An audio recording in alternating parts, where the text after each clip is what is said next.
The more desperately we try to secure our footing in the river of life, the faster the current seems to sweep us away. This strange and frustrating paradox was at the very heart of what the philosopher Alan Watts called the law of reversed effort. It's a low-grade hum of anxiety that runs beneath the surface of everything. The feeling that if you just think a little harder, plan a little better, worry a little more effectively, you can finally build a fortress around the present moment and keep it safe. Your mind becomes a full-time security guard, pacing the perimeter of your life, constantly checking for threats. You replay the past for mistakes and rehearse the future for dangers. And the strange outcome of all this effort is not a feeling of safety, but a constant, draining sense of vulnerability. The fortress you build becomes your prison, cutting you off from the very life you are trying to protect. But what if the anxiety you feel is not a signal that you need to try harder, but a sign that your very effort is the source of the problem? What if peace isn't something you can grasp and hold on to, but something you must relax into? This journey is not about learning a better technique to secure your life. It's not about building a stronger dam. It's about asking a much more fundamental question. Who is the one that is trying to hold on so tightly? And what would happen if, just for a moment, they let go? We are going to explore a truth that feels like falling, but is, in fact, the beginning of learning how to float. This chronic anxiety isn't a flaw in your system. It's the logical outcome of a deeply flawed cultural premise. We are taught to see life as something external to us, a dangerous river that we must navigate with caution and control. Happiness, security, peace, these are distant islands we must strive to reach. And so, we spend our entire lives on the riverbank, studying maps, building stronger rafts, and fearing the current. The great loop we must unravel is this: all our energy is spent in the effort to control the river. And that very effort is what prevents us from ever truly feeling the water. Alan Watts saw this struggle with a poetic clarity.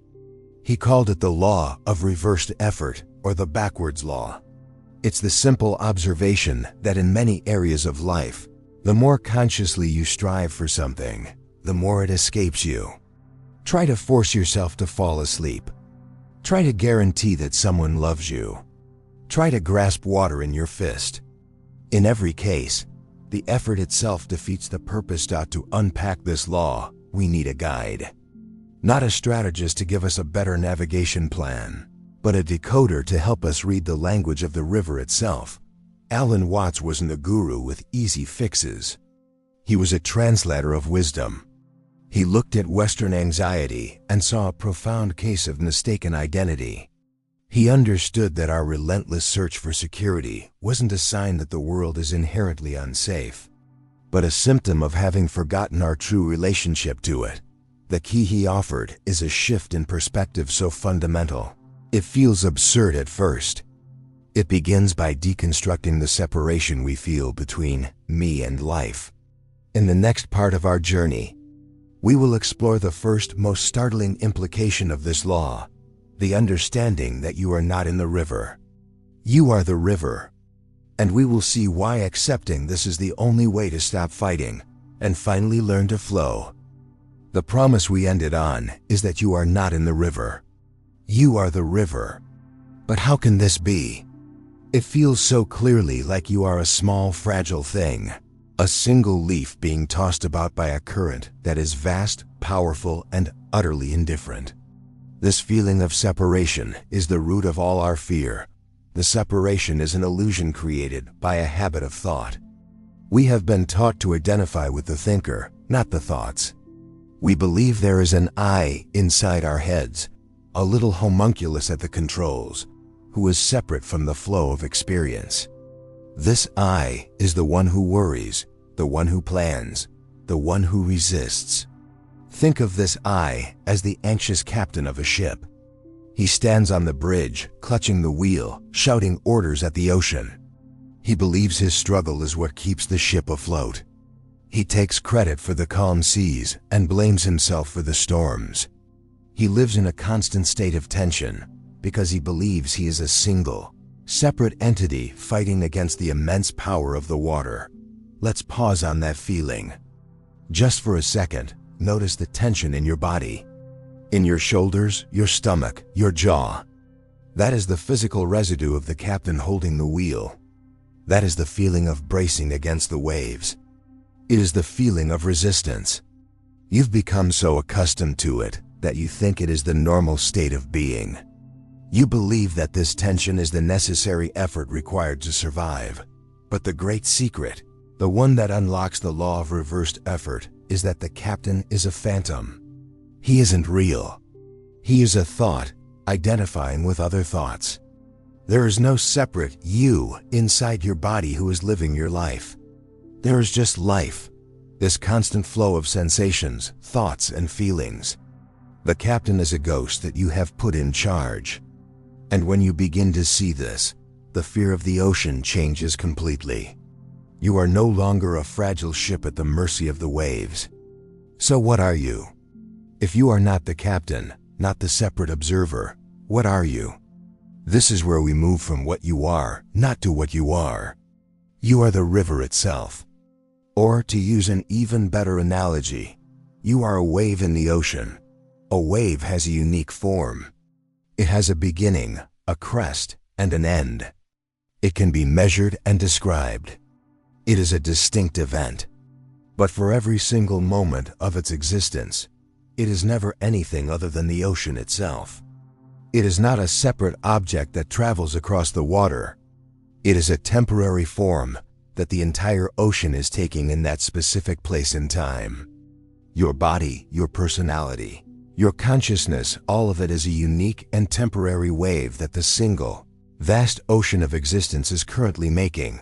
This is where the anxiety begins to dissolve. The anxious captain of the ship worries constantly about the future, about crashing, about sinking. But a wave doesn't worry about hitting the shore. Crashing on the shore is its nature. It is not the death of the wave. It is the wave rejoining the totality of itself. All the fear and struggle come from the wave, pretending it is a separate and permanent thing, terrified of its own destination. The peace of the backwards law comes when the wave remembers that it is, and always has been, the entire ocean in motion. Your end is just a return to your source, but the mind, the captain, rebels. It screams, "If I am just a wave, do my choices not matter? Am I powerless?" This is the core paradox. It is not about becoming a passive victim of the current. It is about aligning your energy with the current instead of fighting against it. It is the difference between frantically paddling upstream and learning how to steer in the direction you are already going. To truly understand this, we need one final, practical analogy. Think of the difference between a rower and a sailor. The rower sits facing backwards, away from his destination. He powers his boat through brute force, digging his oars into the water and fighting it with every single stroke. His is a philosophy of conflict and control. The water is an obstacle to be overcome. His journey is exhausting, a constant battle against the river. The sailor, however, embodies the wisdom of the reversed effort. The sailor faces forward. He does not fight the wind or the current. He uses them. He has a deep, intuitive understanding of these forces. He adjusts his sail to catch the wind. He positions his rudder to work with the current. He arrives at his destination with grace and intelligence, not by conquering nature, but by cooperating with it. The sailor knows he is a small part of a much larger system, and his power comes from this humility, from this partnership. For most of our lives, our anxiety makes us rowers. We try to muscle our way through everything. We face backwards, obsessed with our past efforts, and we fight the natural flow of our own lives. To embrace the backwards law is to become a sailor of your own consciousness. It is to learn the art of feeling the winds of your own emotions, the currents of your own intuition, and instead of resisting them as threats, learning to work with them. This does not mean you don't have a destination. The sailor has a destination, but he gets there gracefully. It does not mean you will never face a storm, but it means you will learn how to navigate a storm instead of trying to punch your way through it. The shift from rower to sailor is the very essence of letting go. But how do we loosen our death grip on the oars when it's all we have ever known? In our final section, we will explore the simple, practical act that allows you to hoist the sail. We have journeyed from the anxiety of the riverbank to the wisdom of the sailor. We have seen that the desperate struggle to control our lives is the very source of our suffering. The final question is the most important. How do we loosen our grip on the oars? How do we hoist the sail? The answer is both profoundly simple and, for the lifelong rower, the hardest thing in the world. You do not hoist the sail with an action, but with a non-action. You drop the oars by dropping the fight with your own experience. The rower's effort is the constant, mental commentary on the present moment. It is the voice that says, "I shouldn't be feeling this anxiety. This sadness is wrong. I need to get rid of this negative thought." Every one of these sentences is an oar digging into the water, creating resistance, churning up the very turmoil you wish to escape. To become the sailor is to let the weather of your inner world be as it is. When a wave of anxiety arises, you don't try to flatten it. You don't analyze why it shouldn't be there. You simply notice it. You feel the physical sensations of it in your body, the tightness in your chest, the heat in your stomach, and you allow it to be there without judgment. You trust that this wave, like all waves, will rise, crest, and pass if you just stop fighting it. This is the ultimate act of trust. It is faith in the river of you. The portable wisdom is this: treat your inner state like the weather. You do not control the sky. When it rains, you don't fight the clouds. You simply feel the rain. Your thoughts and feelings are your internal weather. The practice is to stop being the frantic weatherman trying to predict and control it, and simply become the silent, spacious sky that allows the clouds to pass. When a difficult feeling arises, the only question you need to ask is, can I let this be here just for a moment? This simple shift changes the texture of your life. It does not mean the storms of sadness or fear will never come. The sailor still encounters storms, but your relationship to them is transformed.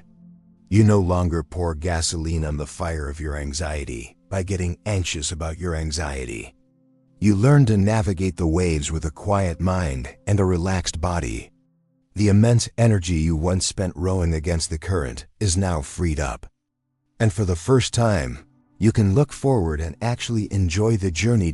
So the final invitation is not a task to be completed. It is a quality of attention to be cultivated. As you move through the currents of your day, in moments of calm and moments of struggle, can you practice this gentle allowance? Can you let go of the oars of judgment and simply feel the flow? What if the security you have been fighting so hard to build was never something to be grasped, but was the very trust you were always afraid to embody? What if you were safe all along, floating on the river that is you,